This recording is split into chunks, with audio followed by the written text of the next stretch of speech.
The reason we're here is because there's isolation is what we're trying to get away from. Almost universal with men in our society, isolation.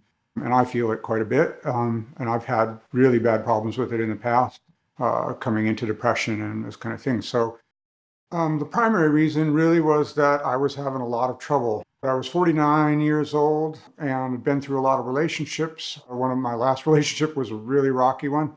And, you come to the point where you say, I've been doing the same thing for a long time and it's not working for me and I've got to find some other way of doing this. Behind most of what was going on for me was a lack of self-worth. I feel like I'd been trained in my life to believe that performance is what my life is about, that that's what I'm for. And if I can't perform, if I'm not performing for someone, there's a codependence thing. If someone's not giving me value, then I have no value. That was a primary belief I was working on. All my decisions were based on that. All the things that I did in my life were based on the idea that someone else has to give me value and I can't give it to myself. I have no value without that.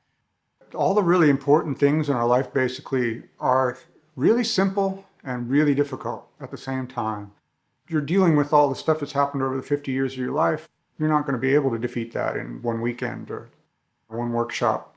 Just the issues that you're dealing with, traumas from childhood, the various things that we deal with as far as baggage, they're like bubble wrap. You pop one and there's 100 more behind it. So there's always something to work on.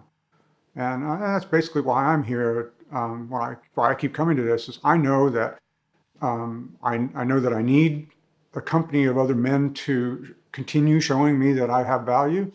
We're supposed to have constant support. We're human social animals, and we need our society. We need our social support.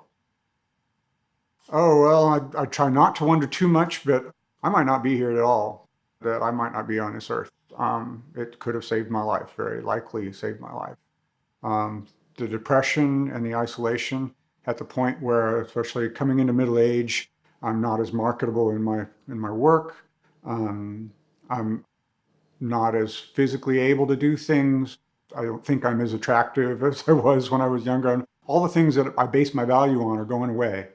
And to see that happen, and then you lose a partner, or a partner decides that they're tired of whatever kind of garbage you've got that you keep pulling out, and they leave, and then where's my value gone? It's all out the window. And if I've got no value, what's the biggest service I can do? Well, it's to get rid of myself. That's the biggest service to society I can do with something that has no value and is just taking up space and eating food.